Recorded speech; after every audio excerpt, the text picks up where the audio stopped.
నమస్తే, welcome to I news. America Iran దేశాల మధ్య ఒకవైపు శాంతి చర్చలు నడుస్తుండగానే మరోవైపు మధ్యప్రాచ్యంలో యుద్ధం మళ్లీ తీవ్ర రూపం దాల్చింది.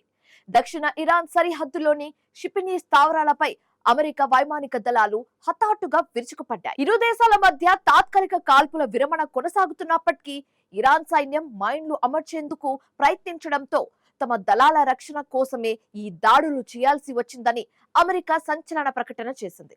ఒకవైపు బాంబుల మోత, మరోవైపు శాంతి చర్చలతో గల్ఫ్ ప్రాంతంలో నెలకొన్న ఈ ఉత్కంఠభరితమైన ఉద్రిక్తతల పూర్తి వివరాలు స్పెషల్ స్టోరీలో ట్రాక్ చేద్దాం.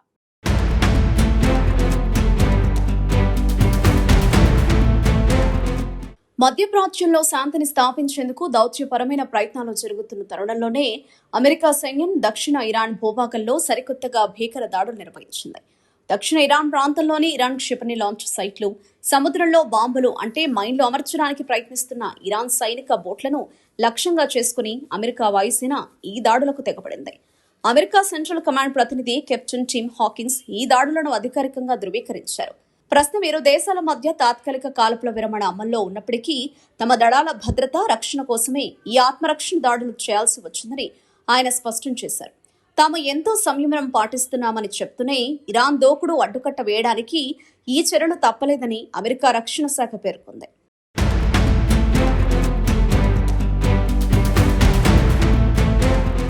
ఈ వైమానిక దాడుల ధాటికి ప్రపంచ చమురు రవాణాకు అత్యంత కీలకమైన హర్ముజ్ జలసంధికి సమీపంలో ఉన్న ఇరాన్ రేవు పట్టణాలు వణికిపోయాయి.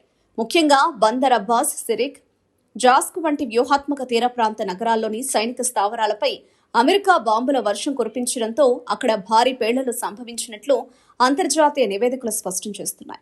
ఈ పేలుళ్ల ధాటికి ఇరాన్ క్షిపణి వ్యవస్థలు తీవ్రంగా దెబ్బతిన్నట్లు తెలుస్తోంది. అయితే క్షేత్రస్థాయిలో ఇంతటి భయానక యుద్ధ వాతావరణం నెలకొన్నప్పటికీ మరోవైపు ఖతార్ దేశంలో అమెరికా ఇరాన్ మధ్య శాంతి ఒప్పందం కోసం చారిత్రాత్మక చర్చలు ముమ్మరంగా సాగుతుండడం గమనార్హం.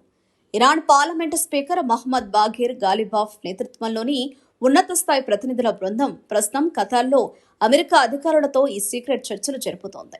ఈ శాంతి చర్చలపై అమెరికా అధ్యక్షుడు డొనాల్డ్ ట్రంప్ అత్యంత ఘాటుగా స్పందించారు. ఇరు దేశాలకు పూర్తి లాభదాయకంగా ఉండే ఒక గొప్ప ఒప్పందం కుదిరితేనే తాము ఈ చర్చల్లో ముందుకు వెళతామని ట్రంప్ స్పష్టం చేశారు.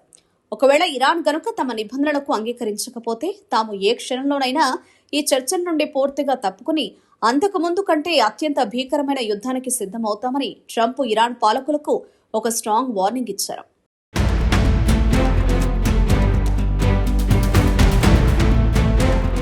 ఈ మొత్తం ఒప్పందంలో ఇరాన్ అణు కార్యక్రమం అత్యంత కీలకమైన అంశంగా మారింది. ఈ చర్చల ఫలితంగా ఇరాన్ తన వద్ద ఉన్న సుసంపన్నమైన యురేనియంను అమెరికాకు అప్పగించడానికి లేదా అంతర్జాతీయ అణుశక్తి సంస్థ సమక్షంలో పూర్తిగా నాశనం చేయడానికి సూత్రప్రాయంగా అంగీకరించినట్లు విశ్వసనీయ వర్గాల ద్వారా సమాచారం అందుతోంది. అయితే ఈ అణు ఒప్పందం పూర్తిగా ఖరారు కావడానికి, అధికారిక ప్రకటన వెలువడడానికి ఇంకా కొంత సమయం పడుతుందని ఇరాన్ విదేశాంగ శాఖ స్పష్టం చేసింది.